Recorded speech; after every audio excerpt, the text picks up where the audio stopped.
What began as a product marketed to stop smoking and a safer alternative has evolved into a public health crisis affecting millions, especially the youth.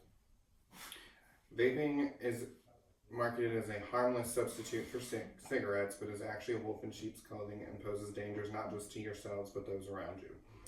E-cigarette aerosols are not just the water vapor they're marketed as. They contain a cocktail of toxic substances including heavy metals, volatile organic compounds, and carcinogens such as formaldehyde. The Cleveland Clinic and Mayo Clinic warn that inhaling these substances can cause significant damage to lung tissues, increase the risk of chronic respiratory diseases, and contribute to cardiovascular problems. One of the most concerning chemicals is diacetyl, which is found in many flavorings of the e-liquids.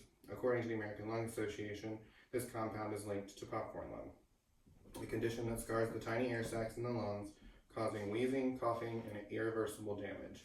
It was removed from microwave popcorn for its harmful effects, but yet it remains in the vaping products used by millions.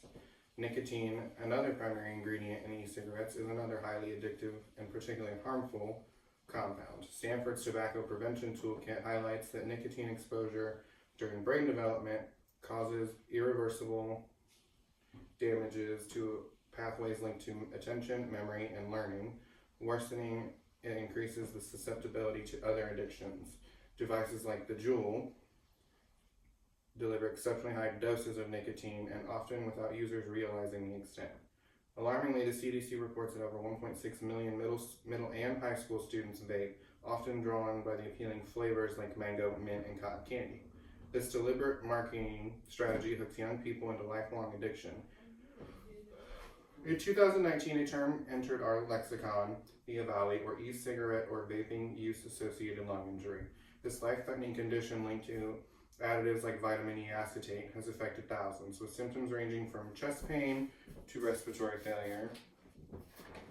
The CDC emphasizes that while this progress has been made, the threat of EVALI remains for those still using unrelated or black market products. There is a hidden threat to vaping, which is third-hand aerosols. With vaping, secondhand smoke isn't the only issue. The third-hand aerosols are residues that are left on surfaces like furniture, tabletops, and they can affect young children touching things, your pets, or even elderly families just by touching them. These hidden dangers extend vaping risk beyond that of secondhand smoke and just the users using them. We cannot ignore the mounting evidence against vaping to combat this crisis.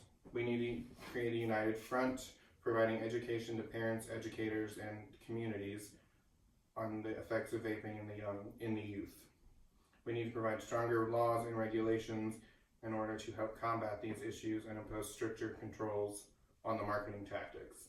There's resources like 1-800-QUIT-NOW, and counseling programs can help individuals and quit to reclaim their health. The dangers of vaping are clear. It's a public health issue that affects individuals, families, and communities.